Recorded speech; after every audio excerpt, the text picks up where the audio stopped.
Welcome everyone. I'm Jeffrey Goodman, Director of Marketing and Development for the YMCA of Northwest Louisiana, and we're here today for Shreveport-Bossier, my city, my community, my home. My guest today is Keith Hanson, which is it's a real treat to have you, Keith, and I'm excited to be talking to you today. Thank you for having me. This is exciting to talk. Absolutely, and I warned you that my first two questions you have a pretty decorated background. So my first two questions, just to do you justice, are going to be kind of long in terms of the questions themselves. So let's kick it off. So you've had such an interesting life and trajectory up to this point that if I were a true completist, I would need about 3 or 4 hours with you to cover it all. That said, let's get to some of the high points. First, quick background on you. You attended Apollo Elementary for 5th grade, Greenacres Middle School, and Airline High School. And this is in your own words. You are a longtime resident, a failed 2018 City Council candidate, Yes. a serial entrepreneur, and now Shreveport's first Chief Technology Officer under the Perkins administration.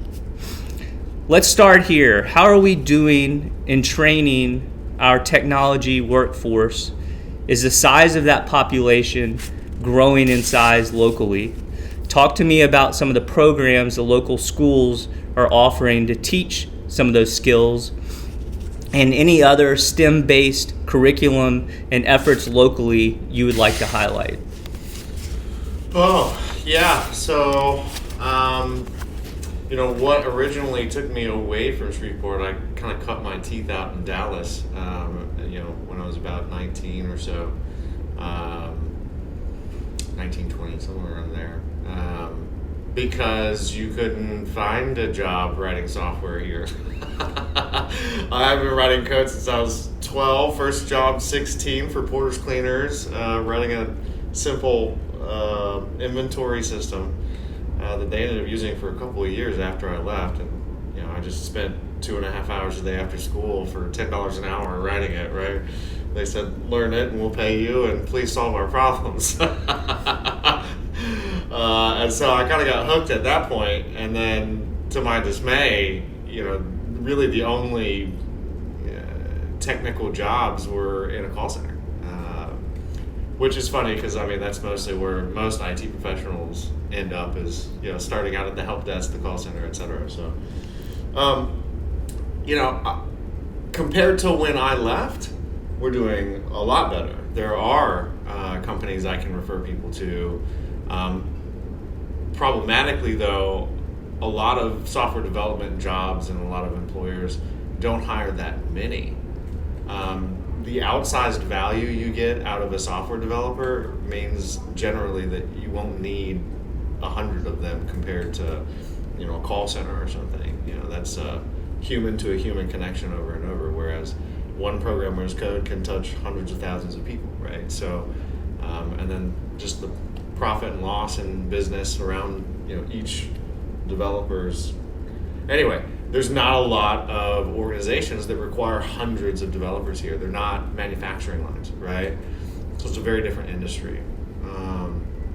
You see cities like Austin and others where they're attracting venture capital, and thus they're attracting the startups, and thus they're attracting more jobs because there are new companies like every year, if not every 6 months or so, right?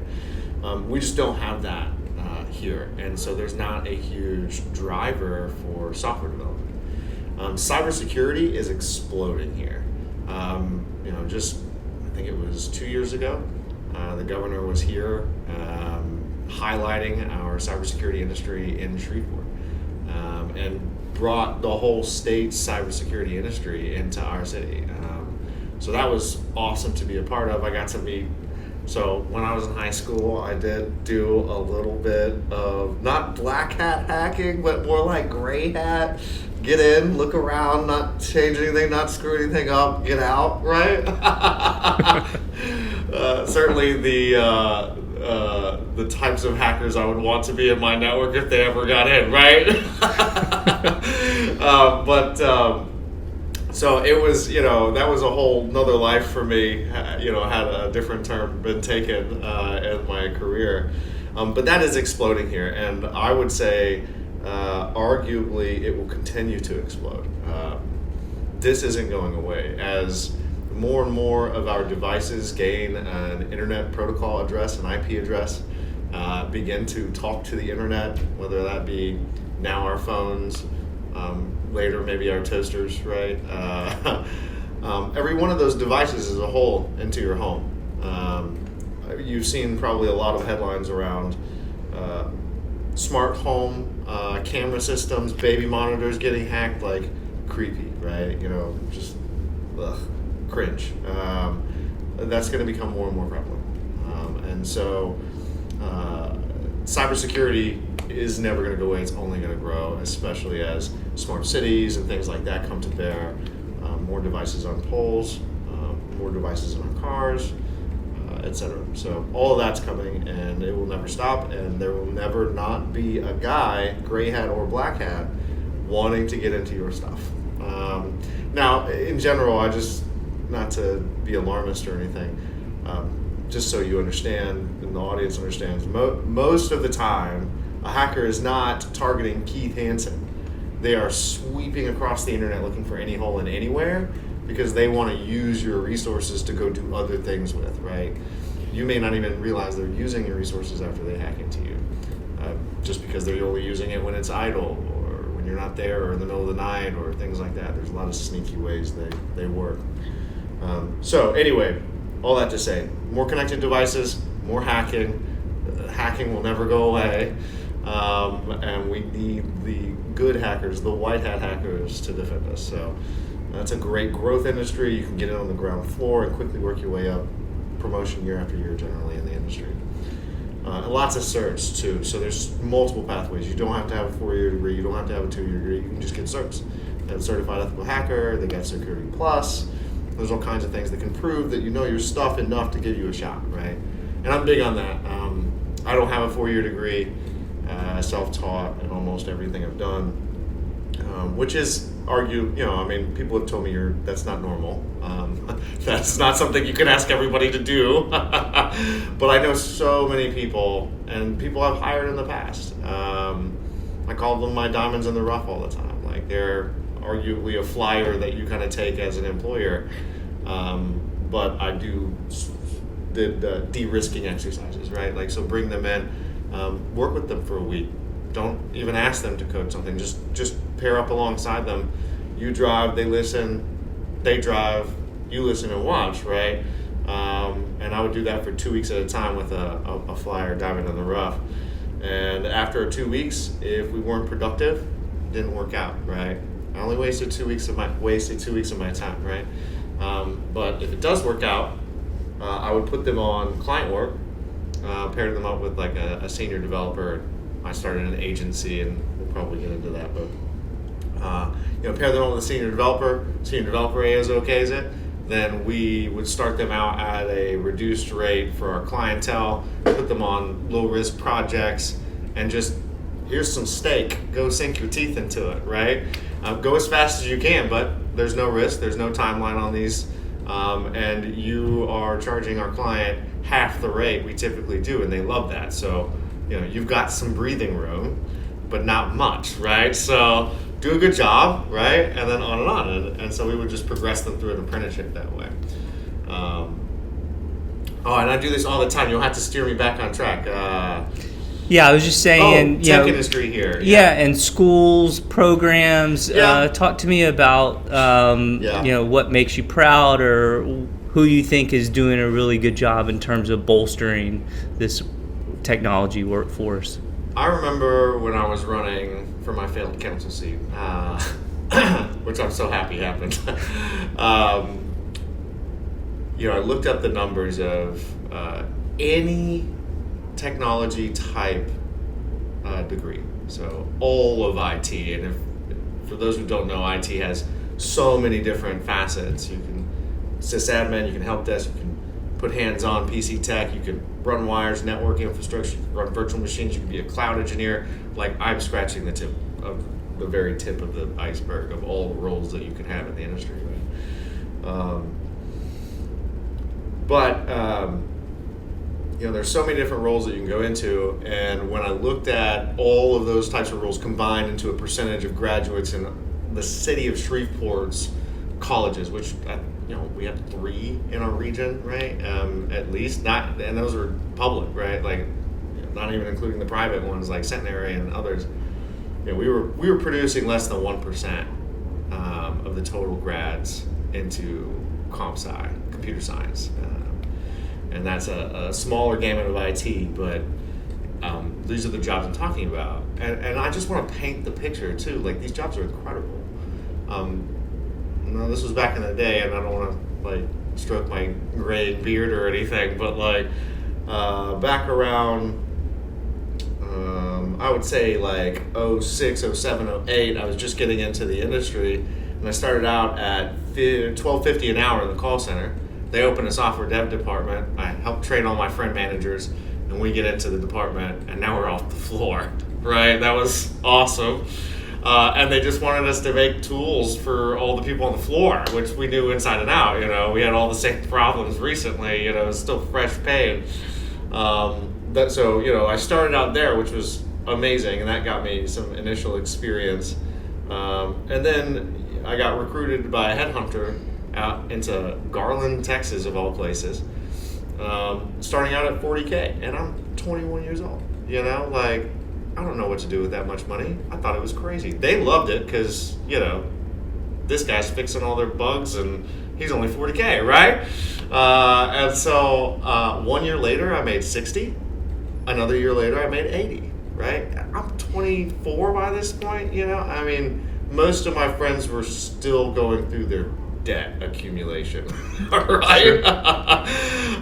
And so I felt really lucky, really lucky. And I say that all the time, I'm so lucky. I crawled up into an attic and found a programming book, and my dad let me monkey around on my computer that was floppy disks, and that was the only one he let me touch at the time, so.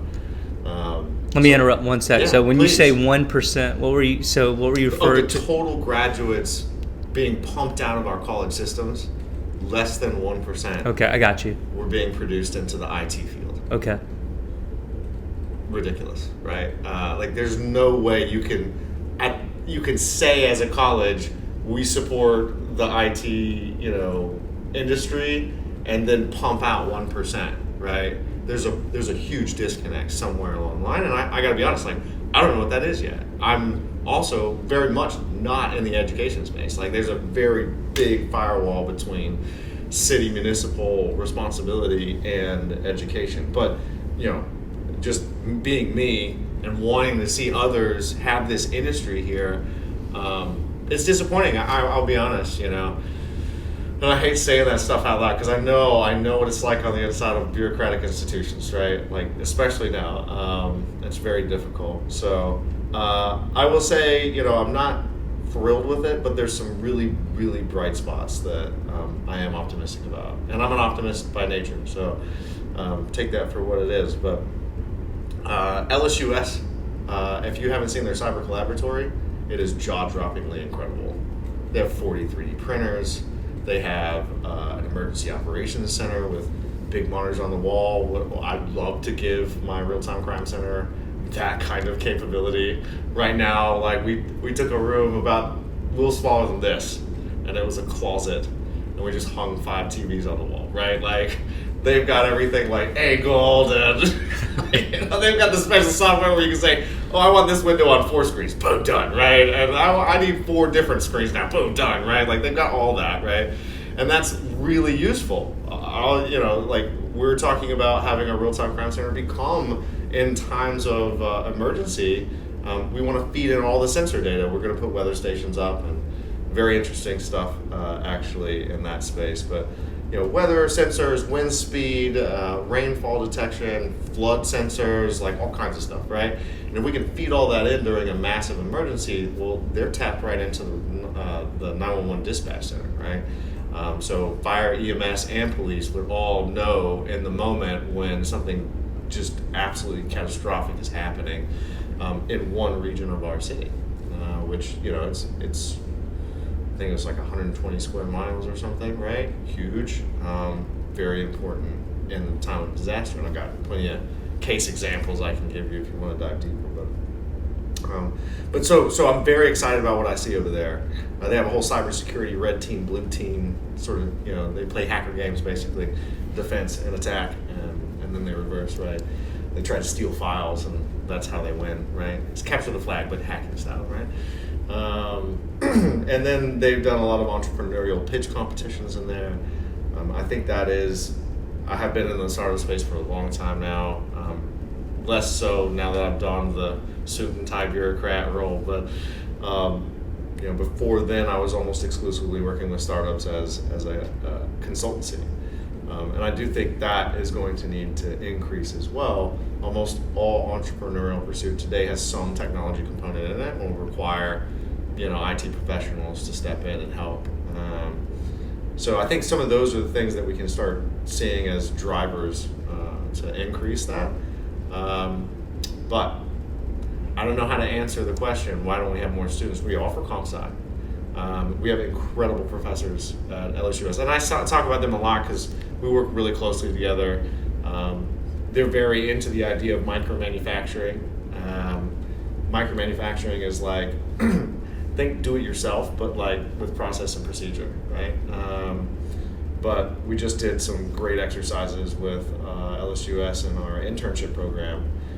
We plopped them down in their whole center there, and they gave us tables and power, and we brought buzz saws and I don't know what they're called. I don't use power tools, but they drilled holes in metal, mounted cameras to the sides of our boxes so we can keep all the cords on the inside instead of be dangling on the outside on the poles and things like that. And they just loved being in that space. It was just inspiring to be around all that technology and all these people. They have a circuit board printer over there, right?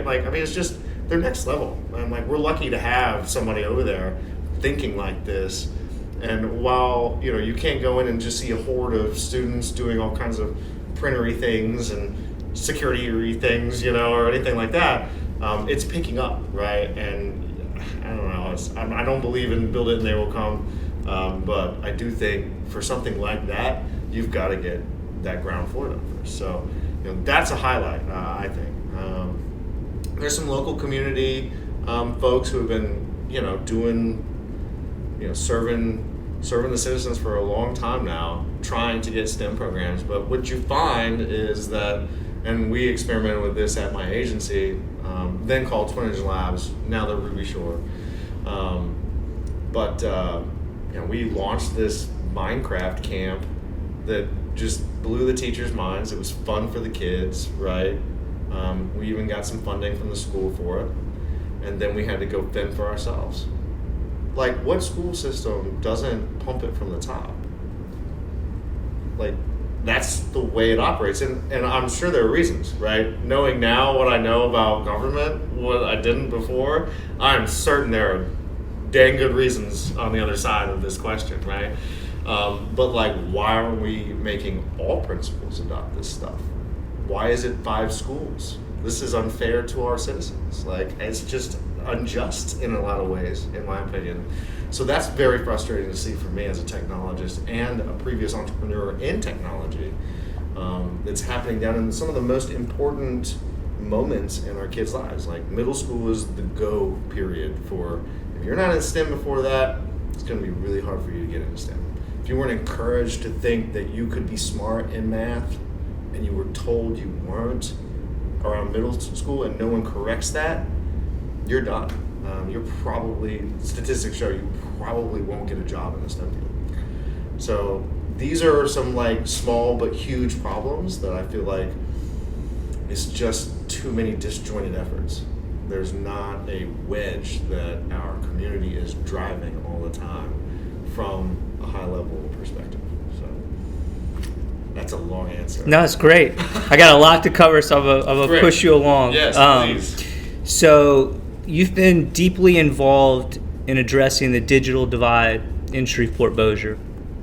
I came across, I think this is a quote of yours. If not, I'm calling it a quote of yours. Okay, I'll take it.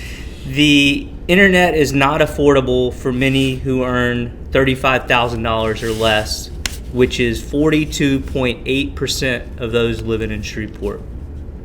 Why is this an issue? Well, for a number of reasons. Public safety stems from economic stability. Economic stability stems from educational opportunity and access.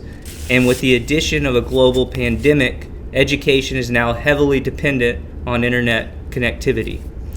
Because it's fascinating, talk to me first about the method you conceived of to address which neighborhoods were most in need of broadband access.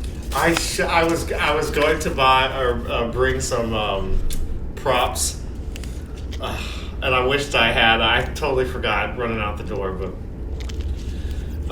okay, so all right. I'm going to take you day one, year one of CTO, because I got 4 objectives. I sat the mayor down when he was offering to put me up for appointment. Still had to get confirmed and all that rigmarole, right? But I was like, I can't operate without objectives, right? Like, I got to know, what do you need me to accomplish? Like, if I don't do anything else, what do you need me to accomplish in 4 years for you, right? You can let me go and run after that. I haven't had a boss in a decade, and had to bring in the bacon myself for quite a few people for 8 years now. So at that point, right? But if you can give me the wedge you want me to start driving, 3 or 4 points that you want me to focus on, that I will be a hound dog. That's all I'll do. I'll focus on those things. So he said universal broadband. That was his most important thing, universal access, which at the time, I'd say this all the time internally, everybody looked at him with 2 heads on his neck, right? What is universal broadband? What does it matter? How does that matter at all, right? And then it was like he was prescient, right? I mean, then the pandemic hit in the middle of his term, and all of a sudden everyone felt how important this was. And all of us realized without it, it is atrocious, right? You can't live this way in modern society, right? So I get in there and I'm like, okay, we got a digital divide. Let's go look at the maps, right? There's got to be maps. It's federally regulated, right? It's got to be, something I can just say, where's the line, right? So naive. So the maps are self-reported by our private companies. A lot of people call them the incumbent providers. Your Comcast, your Bell South, your AT&T, and all of those types, right? The ISPs, and look, they do a great job. We are all watching this on the internet right now, right? So,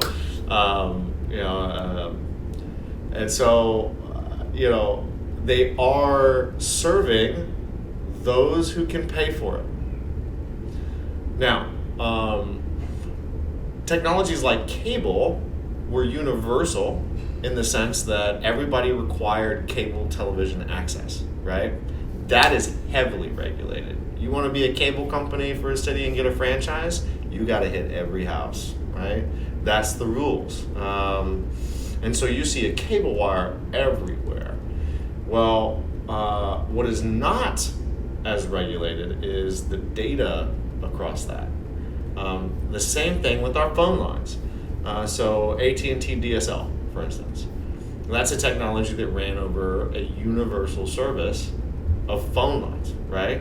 But that data is not regulated. So they have whole services off to the side where if you're on DSL, technically you cannot be, there are no rules for you to operate with, right? Okay, so in the FCC's wisdom many years ago, they decide that the map is a self-reported map by the ISPs, and all they have to do is say what they offer in that area. And so I open up the map, 100% covered. Where's this digital divide, right? Now I know there's a cable wire next to every single house. 99.9% of houses in Shreveport have a cable wire next to it. All right, what's going on? I'm talking to the people who are already in my ear, year one, day one, right? We have a digital divide, we gotta fix it, right? Mayor's saying we got a digital divide, we gotta fix it. all these people coming out of the woodwork telling me we got a digital divide, we got to fix it. And so I'm looking around, I'm like, there's a wire there. Like, I'm thinking about digital divide like an access problem, right? It's not. Now I delineate between two. You have rural digital divide, and then you have urban digital divide. Rural digital divide is a lot easier to understand. They need a wire. That's it. And if they can't get wires out there, then they need cellular, right? And if they don't have cellular, there's probably another wire problem to the tower, right? There's no fiber line to that dead spot that they need to put the tower up, right? Very simple. That's it. Cut and dry, right? Most rural folks typically are able to afford, as long as they have the wire or the cellular radio wave in range, right? In an urban digital divide, we found out it's way more nuanced. And so what we're finding is there are lots of programs that you can go. Right now it's the ACP, the Affordable Connectivity Program, I think it's called. I let everybody know who wants to know about that stuff. But this has existed for a decade plus. It was by another name, right? But it's subsidized internet, right? We're paying the private industry to allow people who cannot afford their prices to get paid. Basically, we're paying the private industry to not try and push prices downward to be more affordable. As you can tell, I have a lot of problems with that, right? Now, I wouldn't have any problems with it if it worked. But when you start knocking doors and talking to our citizens, they'll tell you that, oh yeah, well, I tried that, right? And I'm like, okay, well, what happened? Because they don't have internet right now. Like, that was their first answer. Do you have internet? No. Oh, have you tried purchasing it? Yeah, I can't afford it. Okay, well, do you know about the free program? Up to $60 a month, you get pretty good internet on this. Like, you would enjoy it, I promise. Like, and it's free, right? Oh yeah, I did that. I called them. They wanted to charge me for back charges. Well, they're not supposed to do that, right? But who regulates them? Who has access to those customer calls? Nobody but the company. And they'll even tell you, we police ourselves, right? Like, literally in my office, someone told me this. Right? I was just like, wow, wouldn't that be nice to be wholly opaque to a utility, right? That's the way I see internet connections now. And I think most people do, they just don't call it that yet. And so that's super frustrating, right? So we have programs out there that can help people. I mean, our tax dollars hard at work as citizens at the federal level being dumped into companies, and our citizens can't take advantage of it because they want to run a self-install. These are digitally divided. How are they going to do a self-install? Do you think most of these people know what the blinking lights mean on that modem and when it's good and when it's bad? No. The orange just looks like another blinking light, right? Like, there's not a problem. I don't understand. And if it's your fault, it's a $100 charge. You already can't afford internet every month. You think you can afford a $100 charge to fix whatever problem is in your old, architecture in your house? Like, there are so many thorns in this process, right? And so that's the chief problem, is it's not affordable and it's not universally accessible in that way. And you'll see a lot of I'm probably gonna get in so much trouble, but I don't care. People need to know this stuff. So you'll see a lot of fanfare around like a fiber line being put into a Cedar Grove neighborhood or something, right? And like, I want as much fiber as we can get everywhere. But then they complain about the adoption. Well, you're putting it in an underserved neighborhood, right? Like, they hadn't had any new technology down that street, and when's the last time you ran a truck out there, right? Like, those types of issues. And is the price affordable? I mean, we got to get down into like $10 a month territory for a lot of people, and even that can be a hardship for some. And so I argue all the time, we need it to be a utility. We need municipalities to get involved. I'm big on local control of this stuff.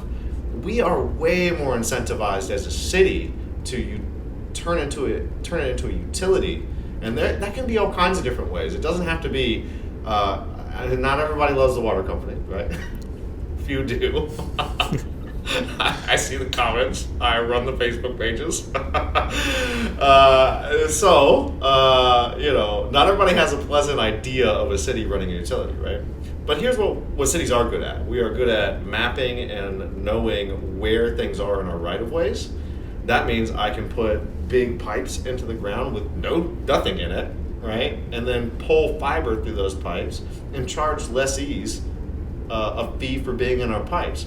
The biggest barrier to expanding wires in your communities and making things affordable is competition. And I'll get to that. There's a whole segment that you want to hear, I think. But competition and then the dig. It's like the most expensive you'll get is $35 per linear foot. It adds up really fast when you're snaking through neighborhoods and all kinds of stuff, right? And just to touch on the competition aspect, it is purely economic today. Now, there were franchise agreements decades ago that said you can't go here, and this is our territory, right? Their industry doesn't have that anymore, especially in Shreveport. Like, that doesn't exist. Franchise agreements are just franchise agreements. Everybody gets one, and everybody can go anywhere, and et cetera, right? But it doesn't make entrepreneurial sense and economic sense for somebody to do the dig, advertise, and try and capture already happy customers. Already, won customers. Like, getting them away from a company is way harder than going to an area that doesn't have the service yet and then lighting it up like a new neighborhood, right? And new conduit and new roads and new right-of-ways and nothing in those right-of-ways yet. Like, all those problems that you would have going into an already established neighborhood go away when you go to new establishments. So all the time you'll see like the fastest internet you could possibly ever get in a brand new neighborhood, whereas almost everywhere else that technology hasn't been touched for 5, 10, 15, 20 years sometimes, right? And so all this could be fixed, by the way, if ISPs would go in, lose money, and upgrade their equipment regularly instead of expanding elsewhere to make more money over there. But the dollars and cents and shareholders and stakeholders, right?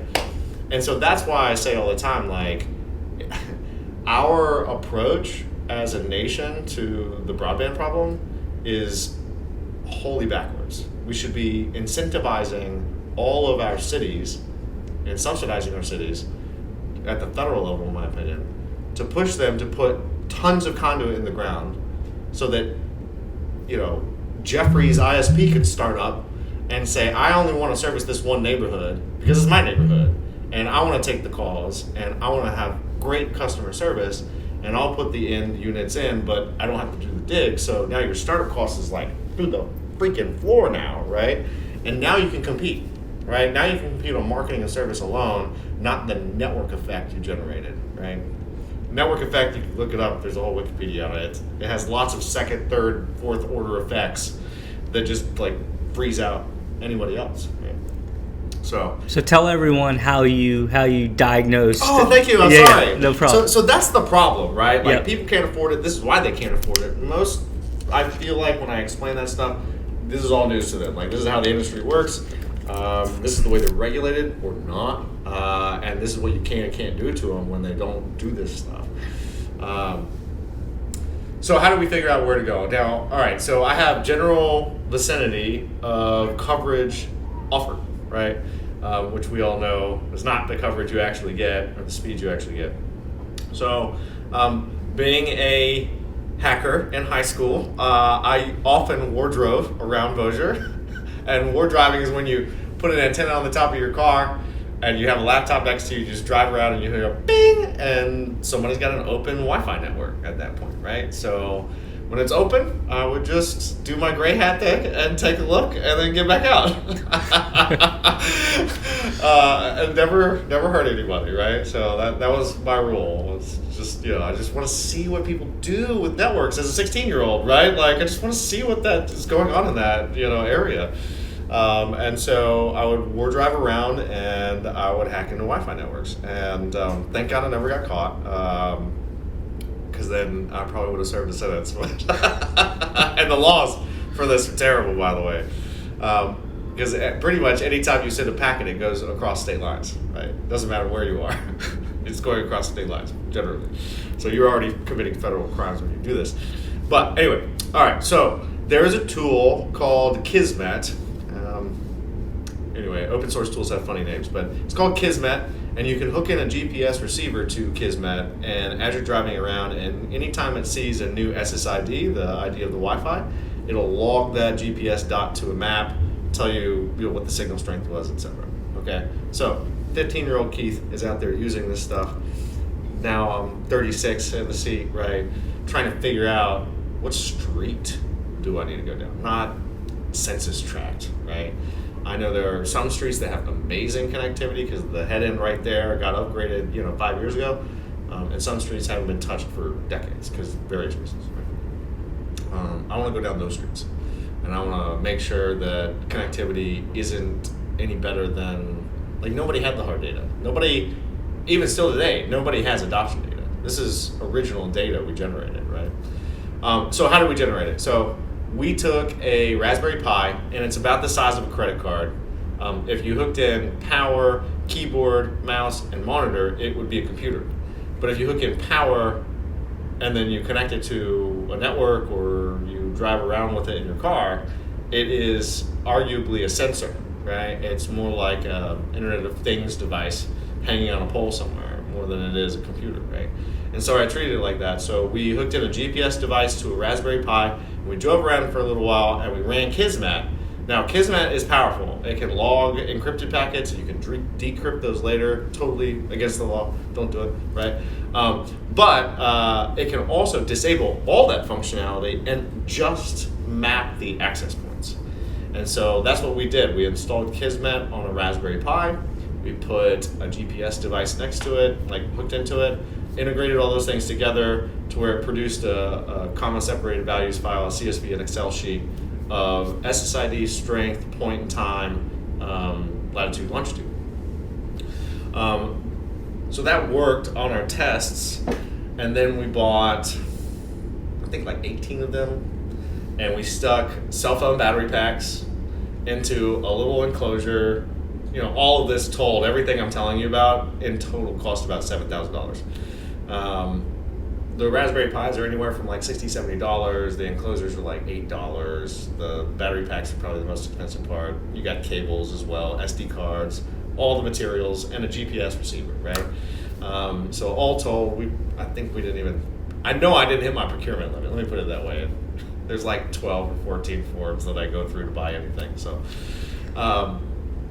anyway, we put that on garbage trucks, and I wish this was my original idea to use garbage trucks for all the things, but I stole this idea from another me in another city who jokingly said, I wish we could just put a button that our truck drivers smash that automatically tags a 311 alert for potholes in the ground. And I was just like, whoa. Of all the fleet vehicles that you could touch in the entire city, private, public, or otherwise, there are 2 vehicles that hits every street, and really only one of them hits every street every week, right? And that's a garbage truck. And so the other one's postal, right? So if I could work with the feds maybe, but that's even more bureaucracy, so I'm okay. I'll just use my garbage trucks. And so we put those solutions on garbage trucks. They drive around, they hit every street every week, they see stuff none of us would ever generally think of happening in our city. They know way more than I think anyone realizes about our city just driving around. But they got a job to do, and they got to focus on that job. So I can't ask them to write down every 311 issue they see, right? Or hit a button even. They're dumping trash in their truck and going on to the next one as fast as they humanly possibly can, right? And so it's all about the sensors now. So I tend to make our garbage trucks one of the smartest vehicles in the nation, arguably. And there's a lot of opportunity there. But that's how we mapped it. And we basically just used the Wi-Fi signal as a comparative study. And how long did that process take of sending all the trucks out? How long did it take? After a week, you had all the data. Because every street, every week. Okay. That was what's so incredible about it. It was I needed it now. There were grant opportunities now, and at least I knew they were coming. And then the pandemic hit, and then it rained, right? I didn't even have to try to go get money, basically. And just because we hadn't defined this, I mean, I understand it. I'm sure most people understand it, but just for the layman out there, quickly define why digital divide is such an issue, and what that means to not have broadband access, and why it can make you so deficient. I love this because it's taken me a long time to kind of sum it up, but I was explaining it to my kid the other day. He asked me, "How was your day, Dad?" And so I was telling him about all the 9 million meetings I was having. He said this time he was listening, so I actually told him the real deal the whole time, and he kept up with me. It was great. But he was he was asking me what the digital divide was, just like you just did, And so I had to explain it to my 6-year-old, right? Well, no, 7. Now he's about to turn 8. Oh my God. But I had to explain it to my 7-year-old, right? And so this is the way I explained it to him. You know how it's really fun that you get to go on YouTube and see whatever toy that someone's opening, or a game you might want to ask me to buy first, but you want to make sure it's one of those things that you really want. Or remember when we didn't know what a crocodile sounded like, right? Like we just looked that up, we just found out on YouTube. That's awesome, isn't it? And he was like, yeah, I mean, there was no other thought in his head other than, of course, what are you talking about, Dad? I was like, some people don't have the internet. And he was just like, what does that even mean, That's all he's ever known is to be connected. It's amazing. And I was like, well, we're lucky because we can afford how much it costs, but some people can't afford it because they have jobs that don't pay well enough to be able to afford that, or they're down on their luck and they just hit a bad spot and can't afford it right now and they have to stop. But it's not free. Everybody has to pay for it, and some people can't. And he was like, what do they do? I was like, well, I would probably go outside and play more. I don't know, I'm the guy who's on the keyboard all day, so. But he was like, yeah, that makes sense. They would have more time to play, I guess. And I was like, yeah, but there's a lot of buts here, right? They don't get to look up stuff on the internet. They don't get to, as an adult, they don't get to apply to jobs. They don't update their LinkedIn. They don't have any visibility from anyone else that might hire them out of their situation they're in. There is no upward mobility when you don't have digital access anymore. That's just de facto. The help wanted ads in a newspaper. I mean, when does that ever happen? So it's all digital now. And tell people out there, just because I came across that I thought was so interesting, the elevator analogy. Oh, yeah. Well, when I was trying to explain to folks what it was like, it's like, at City Hall, our elevators are funky, if you've ever been there, but you have to tap the floor and then it opens and then it will shut after a certain time. Of course, like most elevators. Now, most of that's fine for able-bodied people, but for those in wheelchairs, especially the motorized ones, I haven't seen one single wheelchair go through those doors that didn't get smashed, because they take a little longer than the rest of us. And so I had to ask my help desk, can we tweak the dial on this? I know everybody wants to shut the doors fast, but that's too fast, We're not thinking about all of our citizens when we make those decisions. And it's one of those small little oversights, right? But until you're in it and you see it every day, it's hard, you won't notice it, because it's just operating like you normally think the world operates, right? And so the digital divide is very much that problem. Unless you know what it's like to have 2 gigs of data and not unlimited on your cell phone, and you don't have a Wi-Fi at home that you can just offload all that binge browsing and Netflixing and all of that onto your Wi-Fi connection, which typically is unlimited, then you don't know what it's like to have very little oxygen, right? That's what it feels like to me. I went down in my plan to 2 gigabytes thinking, I'll just ration, right? And I turned Wi-Fi off and I cellular only. So it was as much cellular only as I could generate, right? I paid 3 times for more bandwidth. Now I typically use 8 gigs, so I reduced my own bandwidth by over 25%, and I still had to pay 3 times, right? You just don't know until you take it away from yourself. But that's the digital divide in a nutshell. Perfect. And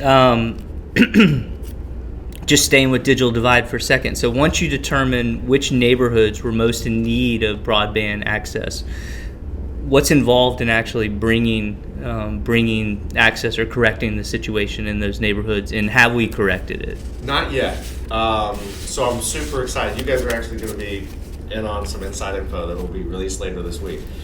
But I'm going to say it here. And Markel will just have to whip. We're not publishing until like a week, so your press release will beat us. Great. But I was going to give you the inside story. No, that's perfect. I love having it. So what I've found is this. Everyone knows how to use a Wi-Fi network. End of story, right? Folks who have limited data plans know how to jump on Wi-Fi networks everywhere they go. They can because they're trying to save bandwidth so they don't get shut down, right? And not have any internet access, basically. So everybody knows how to use a Wi-Fi network. And if they don't, it's really easy to teach them. Almost every single device has a Wi-Fi card in it now, right?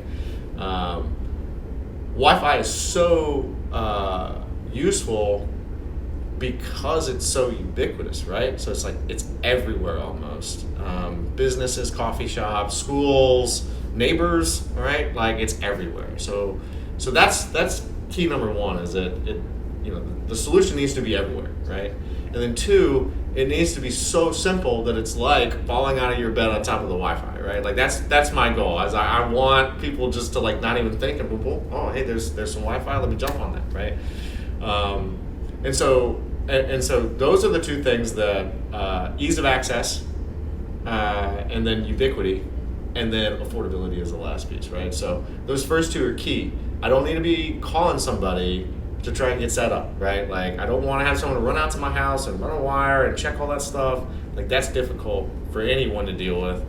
Definitely the digital divided, especially if they don't understand what's going on and how they can get screwed over in that situation too, and incur $100 plus charge on their own wires, right? So like all those problems need to go away. If we're going to offer ACP, things like it, get rid of the paperwork, right? Either look at my federal tax return, do something, but then like disseminate that information to all the ISPs in my area so that when I call, they know I'm on the list and I get it free. Boom, end of story, right? Like that's the level that I think we need to see, and I don't think we'll ever see that. The industry is too fractured. It's privatized and protected by the wrong types of folks that in this conversation. In my opinion, lobbyists and whatnot, legislatures, etc. And there is no downward pressure on the costs. It's only getting more expensive, right? And so all these problems persist even with all the federal money raining down from the sky on anyone who needs it, right? All very frustrating for me to watch, because ultimately what we're talking about is not the tech, and it's not the pipes in the ground, and it's not the wires, it's none of that, right? It is bureaucracy getting in the way of progress and money that's sitting there ready to be spent, right? It is being spent often. But, so we got to get rid of all of the red tape around getting connected. And it can't be a risk for somebody to be connected, right? That's the chief problem. For those that have tried programs and then been burned, they'll never try them again. Like, that's it. Done. Over. You are one of them. Go away. Doesn't matter who you are, right? I don't want to talk to you. They charged me a ridiculous fee, and then I canceled everything, and now they say I owe them, and they kept calling me for 6 months. Like, this is what people really went through, right?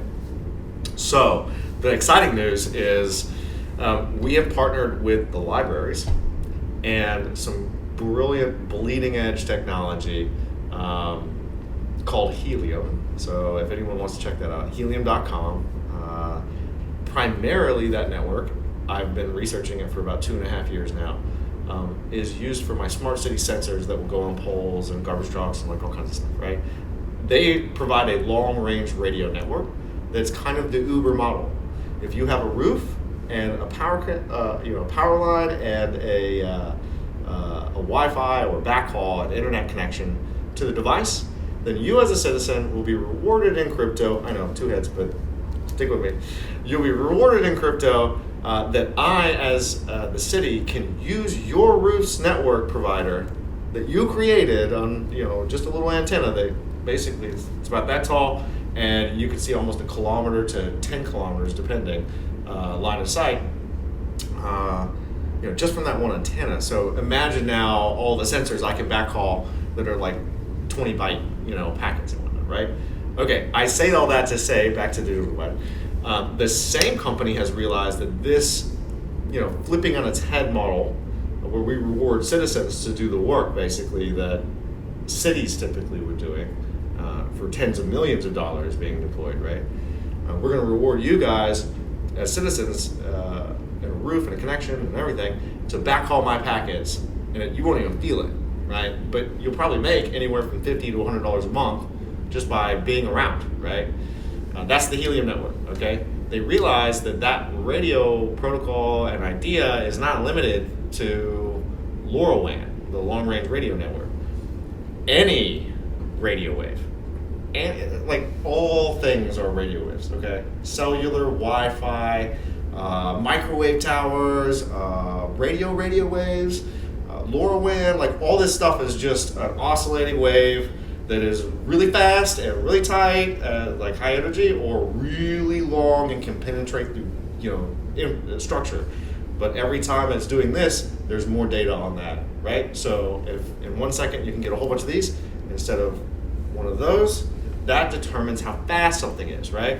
And so now when you're thinking about, nobody thinks about LoRaWAN, but LoRaWAN's long and low data rate, Wi-Fi very high, 2.5 gigahertz, not a lot of penetration outside your home. That's why it doesn't go for a kilometer or whatever, right? Cellular can go a lot further, but has problems through like lots of trees and coverage, and that's why we get dead spots, buildings get in the way, etc. Everything's a radio wave, right? And so when you think about it like this, the tech is here, right? Like you can go buy a 5G millimeter wave radio for your house. Amazon has a whole program now where you can say, I want 10 of these for my private 5G millimeter wave network, so we could have super crazy fast wireless networking, right? And so, all of this is coming. It's already here. The tech is here. Why is it limited to ISPs only, right? Why doesn't anyone else do this? As I told you, the costs to run the network, that's a problem, right? For anyone wanting to start up and compete. And then finally, getting the customers, right? And then after, entrepreneurial efforts, then you've got, what do you charge the customer service, all those types of things to worry about in a typical business, right? So, I want a completely ubiquitous, open network that, and I don't care if you have money or not, right? If this is what you need, let's get you what you need, right? That's what I want. Internet should be a utility. It's like water to me, right? It's like electricity. And by the way, every one of those utilities went through a privatization phase, right? Like, that's all we're seeing right now. We're on the very, beginnings of the internet. I mean, it's only been around since like the 80s, right? So I think the first packets were sent in the late 70s, right? So, we're still in this infancy stage, and this is the plan right now, is, privatization, which obviously doesn't work and hasn't worked in any utility, right? Or else we wouldn't be where we are. So, big news is we partner with the libraries. They've got folks over there who already have a bleeding heart for those citizens that are underserved and need resources, and then B, a bleeding heart for those that don't know how to connect to the internet, right? They're already teaching digital literacy courses. They're already showing people, here are the LinkedIn resources that you can go and get for free, right? Here are the certifications that you can go look at if this is your bag, right? Like, you can do all of these things on the internet. It's amazing, wow, right? They're already doing that work, right? Secondly, the libraries have big, fat internet fiber pipes. Anybody who has heard fiber or heard me talk about it, I jokingly call it a light pipe. Basically, we're shooting a beam of light down miles at the speed of light, right? And so you can imagine that's really, really fast, right? And now there's technology on one fiber line, you can stick 40 different connectivities at different colors, we'll call it, of visible wavelength, right? Everything's a wavelength. So all that to say, we're partnering with them. We're hanging helium-based, what's called Citizens Broadband Radio Service, CBRS. That's the type of radio we're using. We are anticipating about a 30 meg cellular connection over the distance that it can see from the tower, and then we'll set up mesh as well around that. And then when somebody wants to connect to that CBRS radio wave and get backhauled onto that big fast light pipe, then they go into the library, they present their library card, and they say, I need a modem. And if they're in the coverage area, then that person at the library sets them up, username and password, shows them how to connect their phone to it. That person takes it home. It's a hotspot. I mean, it looks like what we used in the middle of the pandemic. And by the way, everybody was just lighting their money on fire. Like, that was temporary Band-Aid solutions. There were no free deals going on in the industry. Oh, you need internet in places that we should have served it a long time ago? Well, let me just charge you another monthly on this school system, right? Like, might as well lit your money on fire. We'll never see that money again, and it didn't do anything for the problem, right? That's what I mean. This is a permanent solution, right? And there's all kinds of, like this place, if you had big fat light pipes, you could stick up a radio on the top of this area and cover anyone. And they're still figuring it all out and applying, the protocols in place, and there's votes that have to be had on the Helium network, but you could be rewarded for every packet you transfer across your network. And you're effectively a carrier at that point. And how big of a radius are we talking about? It depends. So the higher up you can get, especially beyond the tree line, the better, right? So if you can get above the tree line, one tower can go anywhere from like 5 to 8, 9 miles, right? In our underserved areas where we plotted out the greatest needs, we're seeing anywhere from 1,000 to 5,000 homes within 1 to 3 miles, right? It's very densely packed, right? It's great for my purposes, right? But that's the neighborhoods that we're looking at. So, a whole 5,000 homes now have internet with no strings attached, no questions, no documentation. All they have is a library card, no fees, no library fees, everything's free. Like, it couldn't have been better, right? Like, I couldn't have paid for this to be like this, right? So we've partnered up, and we're sticking antennas on roofs right now. I've got a whole team going up. They're probably on a roof right now, actually. Before I got here, I was getting text message updates. Love it. And so, everybody around 7 libraries to start with, and I have more money to spend from ARP that I haven't spent yet to go up even more towers and more modems and all of it. So we should see thousands connected to this within 12 months of launching. It's incredible. I arguably, if I did nothing else, I would just hang it up right there. This was arguably one of the most impactful things that I could have ever done for our community here at Shreveport. Well, I know there's something else major you're doing, which I want to kind of shift the conversation to. I just want to add one more thing. I'm so sorry. Go. You started out with education, yeah. Right? On the West Coast, they talk about diversity, and they've talked about diversity for as long as I've been in the career, right? They don't really move the needle, especially on our African American leadership in tech, and even just the number of entry-level roles that are open in tech, et cetera, right? We have a majority minority city here, and over 40% don't have a connection. Now, why do you think the industry is the way it is, right? It's because so many don't have the opportunity to go in an attic and find their dad's programming book, right? There is no self-learning in a community that is not connected. It can't happen. There's no way. And especially if you don't have what I call a proper computing device. Phones are awesome. I love phones. Don't get me wrong. It is apps for the future, for sure. But have you ever tried to work on a spreadsheet on a phone? You can't, right? The knowledge work that is typically required for high-paying salaries cannot happen on a phone. So we've got to get devices into homes, and the first step, we've got to get connectivity to be ubiquitous and free. And that directly will translate into more demand for these classes, and then we'll see more students going into the college systems and the certs and all of that, and then we'll have a pipeline that we can say, yo, West Coast, I know you guys like it out there, but we got a ton of talent over here that's got fast connectivity and can work from home, right? That's how we can overnight dramatically change our whole economic outlook, in my opinion. So. Love it. All right, I'm gonna shift to another thing that I know you're very passionate about. So, crime is obviously on our community's mind right now, and you've been deeply involved in working to address the issue. For us laymen, I put myself in that group. Talk to me a little about what's happening with the installation of cameras in downtown Shreveport. Also, talk to me about the Real-Time Crime Center. What is it, and how does it work in helping to bring down crime? Cool, yeah.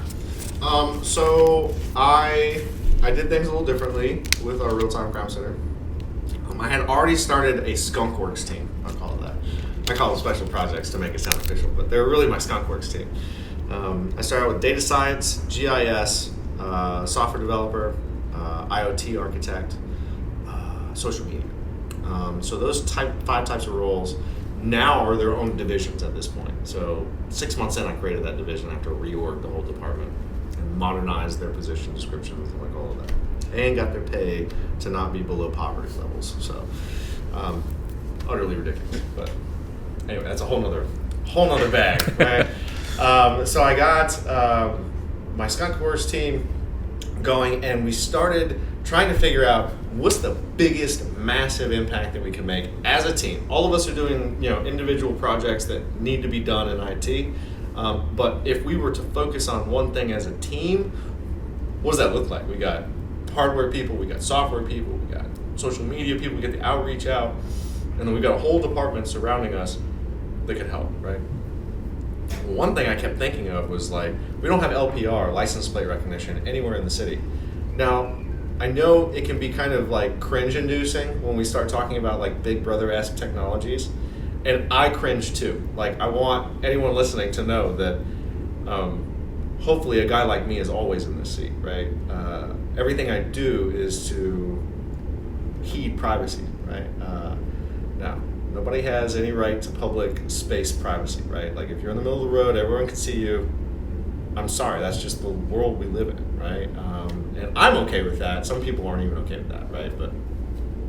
But a lot of problems I saw when I started researching about all the tech and cameras and things like that in policing was retention-based.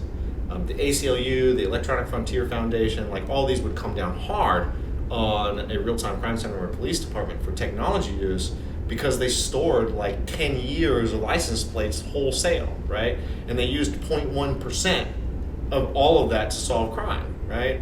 Now, you need that 0.1% to be logged somewhere later on that you might need later, right? But here's how we're doing it a little differently. Like, one, we started out with the premise that my IT team cannot handle another thing, right? Like, they are here, and I'm not getting any more budget for my infrastructure team to run a big data array and store tons and tons and tons of data on hard drives that will fail eventually, right?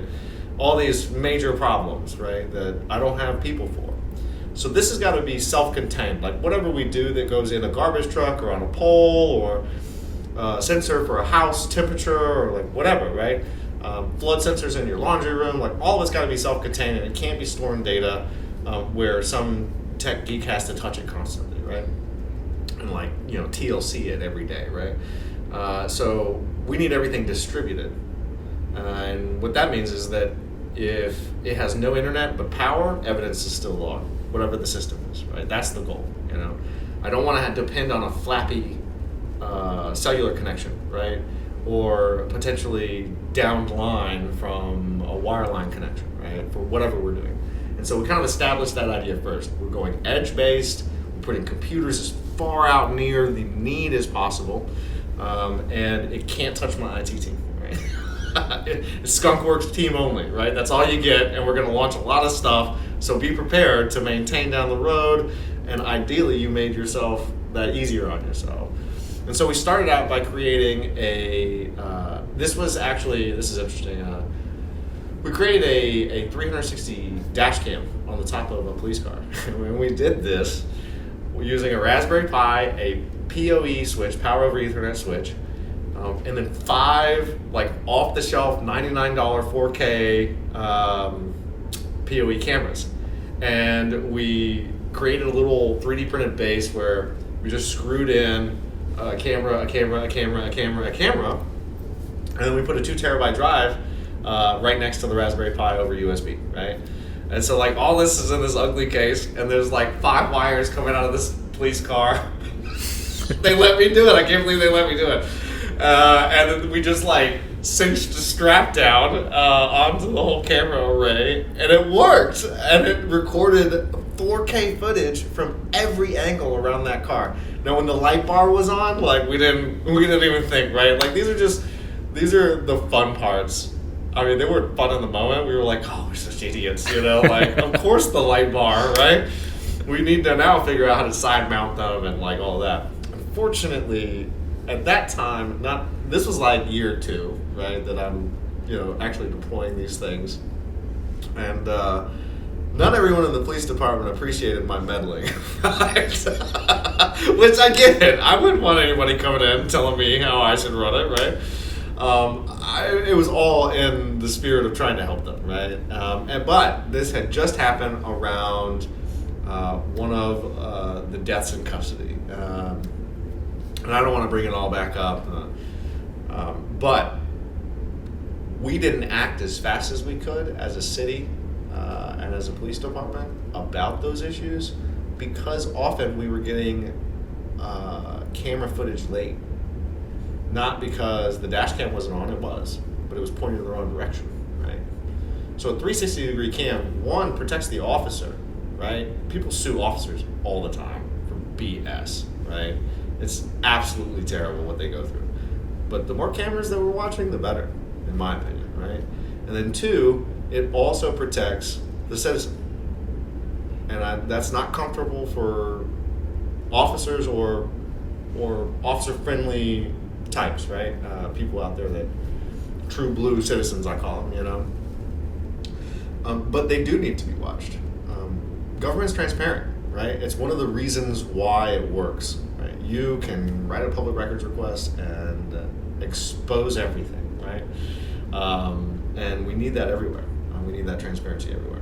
And so that was what I proposed and got shot down very quickly. They were like, well, who's going to maintain this stuff? And what happens when you're gone, Keith? And that's like the ever-present question, right? What happens when you're gone? Well, I don't know. What does government do when people leave? Well, we train people with process and procedure, right?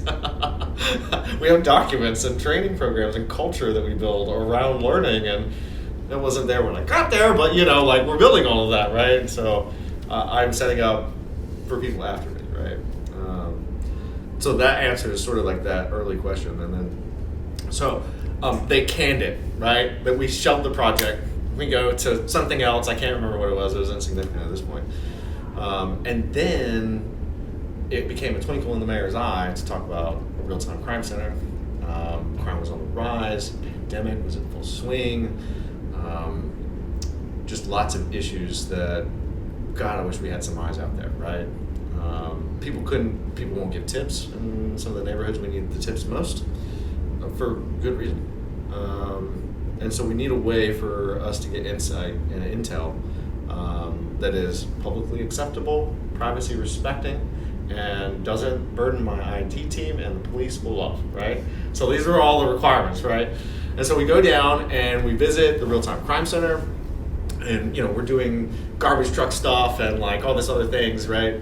And we visit the real-time crime center in New Orleans and Baton Rouge. Both of them told us, if you can, don't put it in your police department. So my head's exploding in the room because I'm like, where the heck do you put it? And I'm trying hard not to curse on your podcast, but like, where in the world do you put this? Other than the police department, I see badge in these rooms. Like, who else would run this, right? And so I started doing research. Well, public domain, like, it's the public domain, right? It creeps me out to think about too, but you could request footage in a public records request of a public space, and I would have to turn it over to you if it was on record, right? That's just the way the world works, right? And so I start researching, and I find out there is no requirement for it to be law enforcement only. Now, if we're doing secret squirrel stuff, well, that's police. That's not me, right? Let them do that. They got to get warrants and like go through the process and do the whole nine, right? But for public space surveillance, there's not a whole lot that requires you to be a post-certified officer on the payroll of the police department. Now, that caused a whole bunch of kerfuffles for my true blue citizens, especially those that are on the council. As you can see, I have gone through some walls in my journey and left some Keith-shaped holes in them, right? But on the other side of all of that, I think everybody sees the benefit. One, I'm not taking police off the street. Like, we have a shortage of, now we're under 100, but it's like in the 90s still, of officers for all kinds of reasons, right? Two, just in my experience, officers don't like technology. Like, they would rather do the police work, right? But a lot of days, that police work entails the footage and pulling it off the VMS of some business. And I mean, they'll spend 4+ hours trying to figure out that system, look for the clip. It's glitchy, it's slow, it's all these problems because this person's had that whole system for 8 years now, and it's barely past video VHS tapes, you know? So, you know, and you're asking an officer on the beat to do that? Like, no, y'all, like, this is backwards. Like, we shouldn't be doing it. We should have specialists going in and who know all these systems and know what to look for and know who to ask the questions for and who to call when they don't know the answer and like all those things. And let the police do the police work, right? We can get simple evidence off of a VMS anytime, anywhere. So that's really easy for a tech person to do, right? And so like all of those kind of factors combined, I'm in the back of the car riding back with the mayor and then our assistant police chief and Markel, our marketing director, or well, I guess, what is it, PR, public relations, right, director. And I just asked him, like the mayor, I was like, well, like who's building this? Like, obviously you want to do this, and I want it too. Like, this is incredible, you know? It's going to be amazing for like investigators to go back and like ask for 3 days ago, blah, blah, blah, right? Which is actually not what happens in real life today. I'll tell you more. But anyway, like, he goes, well, I guess you're going to have to do that, Keith. Which is usual, par for the course. I'm like, here, go do the thing. And then he just gets out of the way, right? Like, I love it. I absolutely love it. I would probably not be able to work any other way, to be frank.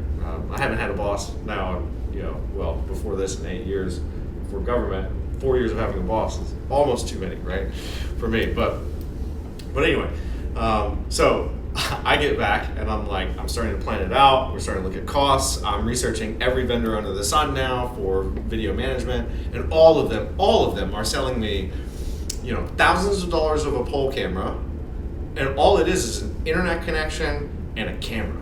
There's no disc, there's no edge, there's no nothing, right? There's just a feed, an RTSP stream coming out of that camera on that pole, and then we got stored in a big data array, exactly what I don't want, right? And I gotta tie up all my people to go buy this thing and spend $150,000 on the data storage and blah, blah, blah. And then it's only gonna end up needing more. And it's gonna be more and more complicated to manage retention over time, all these things, right? All these problems. And single point of failure, right? So many single points of failure in that system. You got a flapping internet connection, your evidence is gone. Sorry, right? You got power loss, of course. Nothing can survive power loss, although we're working on it. Your evidence is gone. Let me interrupt 1 sec. So is the vision for a real-time crime center, every public space in Shreveport has some sort of camera on it? Not every public space. I think that's excessive. But I do see well over 1,000 camera feeds coming out of this. Okay. And that's not even covering a tenth of our city with camera coverage. And how do you prioritize where those? We use multiple factors, but it's mostly decided by police. So they do crime stat analysis across the every district, and they pinpoint where they would like the cameras the most. And then we, in the real-time crime center, as we're taking calls, they're logging everything they do is auditable. That was key. I wanted it to be ultra transparent. Nobody can say that we're doing the wrong things in there. You can't.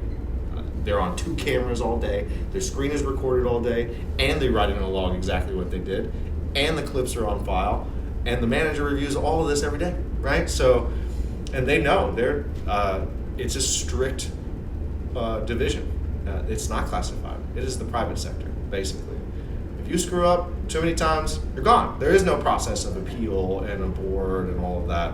There's none of that, right? And I kept it that way on purpose.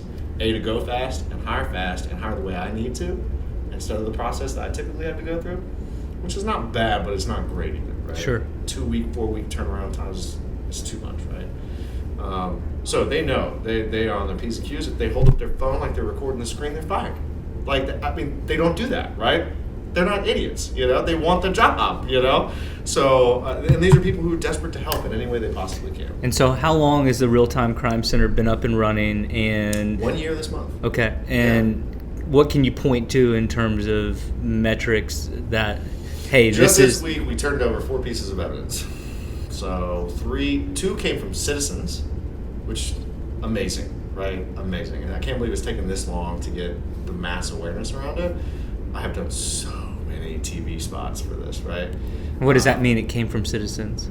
Like, people have cameras on their house, and they just send in the clip to Kevin at the Real-Time Crime Center, who's my manager over there, because that's what's on the website, and he knew that he could get the evidence over. And it was multiple shots fired, like nine shots in rapid succession. That was a call on 911, but there was no camera available, right? And so, really quickly, the way an analyst works is look at the call board, watch where the calls are, pull up the cameras near it now. If you can see things, begin clipping immediately in the moment, right? So that goes to long-term storage, those clips.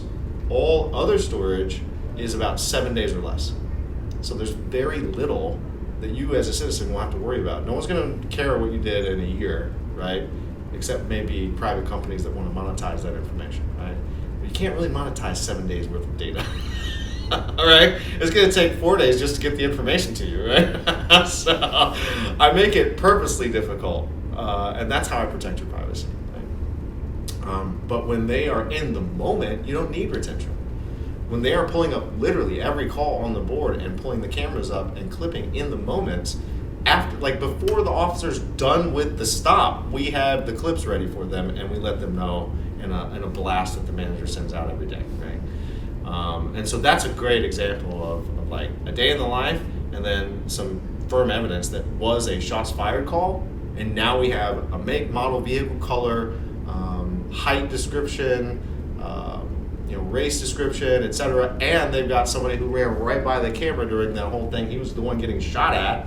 And now we have a really good picture of this guy that we can go track down and ask questions, right?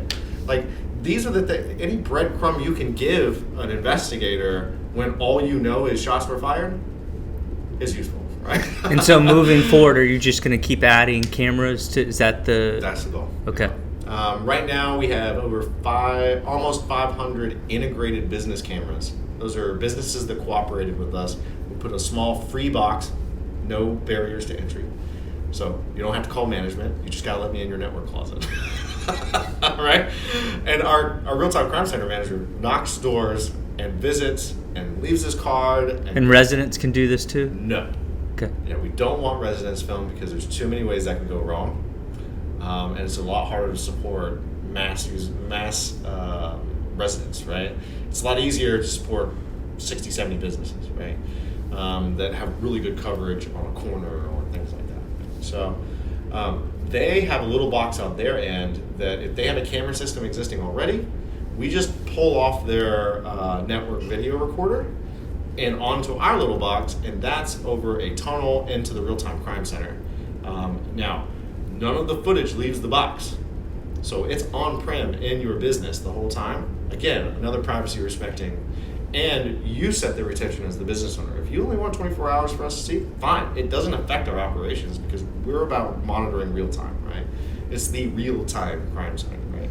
And I will say, after having seen and talked to so many other real-time crime centers, arguably we are doing more real-time than most real-time crime centers for a fraction of the cost too. So I'm very proud of all of that. You should be. Yeah, but those are great examples. Like, we found a stash house at an apartment complex. Like, we saw them throw guns and shut the door and run from the police on camera, right? And so that helped that apartment complex realize, oh, no one's living in that. No one was supposed to be in there. We're changing the locks, changing the keys, like, et cetera, et cetera. And now we took away yet another way for them, the criminal element, to operate around that apartment complex. They were tired of it, right? But they don't have the staff to watch all that all the time. So we're actually literally calling 911 sometimes as the first caller. That's only when there's not a call up on the board. They basically go, and all the businesses that want it, they will check in, basically, and look at all the cameras, 5-10 minutes, move on to the next site that wants that service. It's amazing. I think so, and our staff really love it, and they're great at what they do. A lot of these people, almost all of them, have criminal justice backgrounds already, but didn't want to go be a cop, and that's just their back, right? That's just their life. They didn't want to take that route for all the reasons, right? More power to those that do, right? But there's a lot of people out there that have the same burning passion for criminal justice and want to help some way, and this was an awesome way to help. All right, so I'm down to 2 questions Awesome. with you. The first is, and these are more just Keith looking out into the community and what do you see? So the first is, what's holding us back from being one of the next great small cities in America? Internet. I mean, it's a huge factor in my opinion. I think it's the typical stuff, right? It's education, but we have some of the best schools in the state here, arguably some in the nation as well. Magnets are a good example of that. These are the things I hear all the time, right? Our education is bad, our crime is low, and our jobs aren't here, right? Well, there's a lot of jobs that are coming. Amazon is here. They're going to have warehouse level jobs and likely need people to fix the robots and like all kinds of stuff, right? There's second and third order effects from a type of employer like that. I joked a little bit about the internet, but it is kind of true, right? Like if you go look at Lafayette, for instance, they have a utility for their internet, and it's fiber to every door, and they pay for it every year, right? And it's not subsidies, it's from the water bill. It's a utility, right? And it costs 10 extra cents on everyone's bill for 30 years. That's how they raise the money for it. And so now they're already positive in their billing and all of that. They were cash flow positive within 2 years. Just a huge success out there, and they were the first and last municipal broadband in the entire state of Louisiana. And that they had to fight all the way to the Supreme Court for that. But you know where I tell people to go if they don't want to be in New Orleans or Baton Rouge? Shreveport. But if it's a techie who doesn't like Shreveport for whatever reason, I say, well, look, if I were going anywhere else in Louisiana, and I'm not, but if I were, then it'd be Lafayette. I mean, you can get a gig fiber pipe to your house. It's already there, up to your doorstep, for $60 a month, right? Like $50 a month. These are the same prices you and I pay for a fraction of that speed, right? And I think they just upgraded them, no increase in cost, to like 2 gig pipes, and they're working on 10 gig pipes. So, like, it's incredible, especially for like at-home work and homework. Like, and that's the way, by the way. Like, in my opinion, if somebody wants to get out of whatever path they're in right now, go on Google, learn how to code, learn IT, do a cert, and work from home in a low cost of living area, because they're paying high cost of living salaries all over the nation. Don't care where you're at, and you're gonna be able to bank way more money at home in a Shreveport than you can in an Austin, where you have to drive for an hour for 5 miles, as opposed to a place like this or even Lafayette, right, where our traffic doesn't ever get bad. Literally, rush hour just adds 3 minutes to my time. Exactly. Because someone had to turn left 3 times in front of me, right? Like, I don't know. So like I am kind of serious about the internet problem, and need fast pipes for the high tech crowd, and those are the jobs I think that transform an area. It's just it's meritocratic, right? It's a meritocracy in the tech industry. There are warts and thorns, right? But in general, if you can code or you can fix my problems in my IT work, I don't care where you came from. Come work for us, right? That's what I care about. And I think most employers in technology feel that way, especially those who came out of the industry and became a boss, right? All right, and then my final question, which is similar to the one I just asked, and you've touched upon a little bit, is just what's going to propel us forward? Yeah, I mean, I don't think it can be overstated how much our digital divide is holding us back. Like it permeates our society, right? It's everywhere. Bill paying. You know how many people come in and pay with a check? It's astounding. It's Wow. like 20-30% of our water bills come in via money orders at a local gas station, right, with exchange or whatever they use. A bunch of them come in with check orders, some are mail-ins. Like, they're obviously not adopting technology, right? Why? Right? It doesn't make sense. They can check their bill, they can refute the bill, they can do all kinds of things with the online tools, right? So just like seeing those levels in IT at its core, like, you can see how it seeps into everything, right?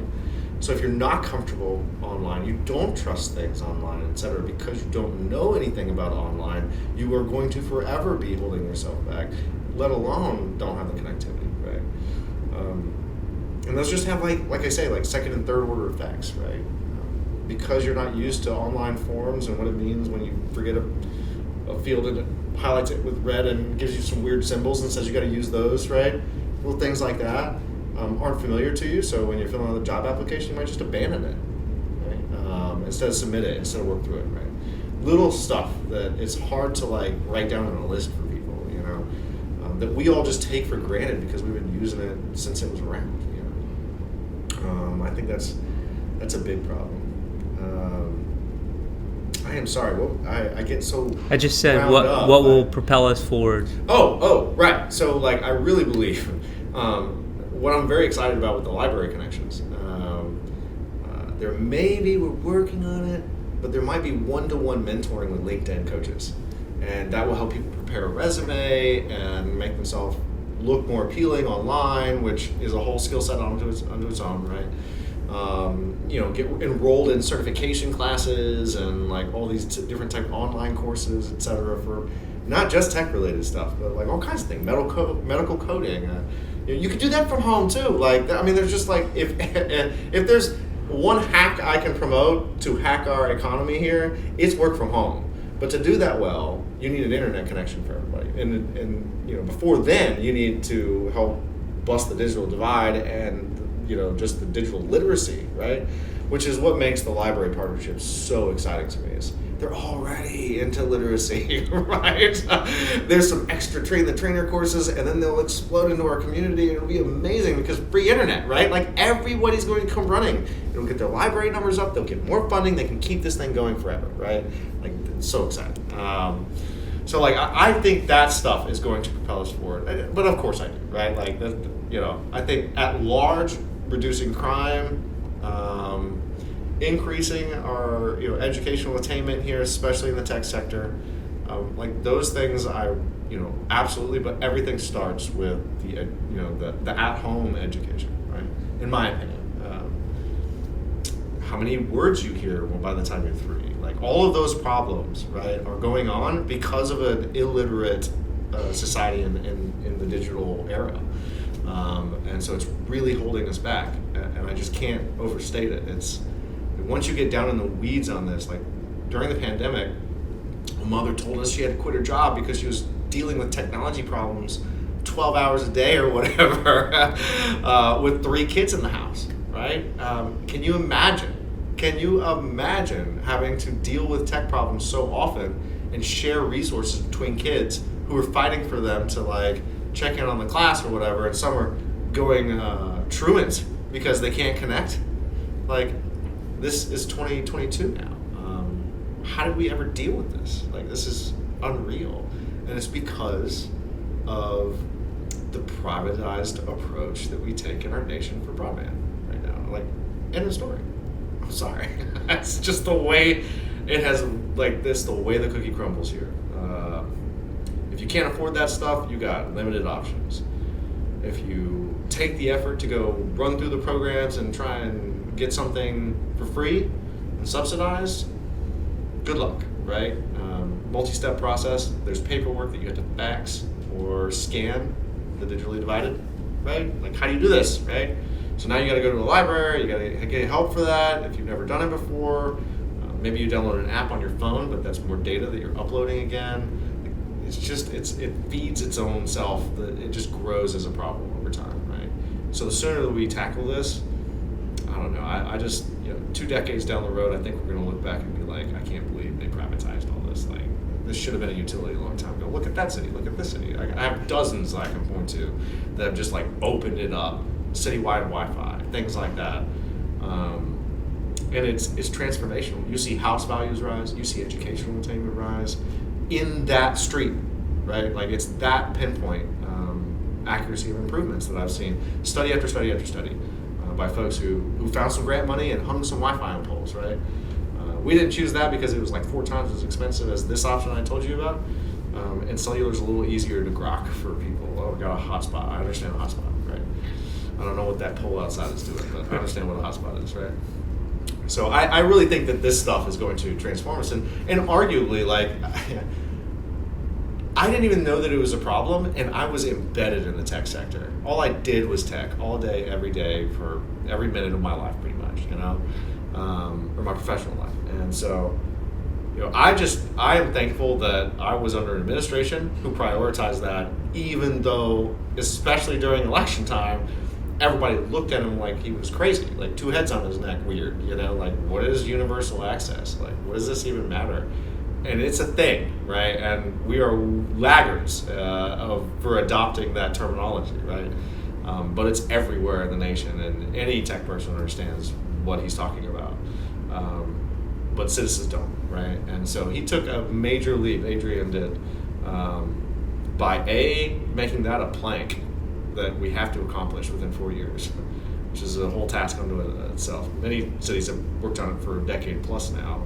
Everything's getting a little faster with more money from, the ARP funds and the new bills coming down the pipe, and the chip bill that is, being debated and whatnot. All these things, more money's coming. We'll probably see a lot more roll out a lot faster in the next 5 to 10 years. And then anything happens in 5 to 10 in the tech industry, so that's totally a safe assumption. But I do really believe that we'll look back in 20 years and realize we should have been doing municipal access a long time ago. We all probably hurt our nation by doing it any other way. Well, love all you're doing. Love having you on here. This community is so lucky to have you, and really appreciate you making time when I know you don't have much. Well, I appreciate being here. I gave up being a boss to try and get back to the city, so it's fun to be able to actually, talk about all this stuff and not worry too much about how long the soundbite is. I appreciate all the time. Absolutely. Well, thanks, Keith. Thank you.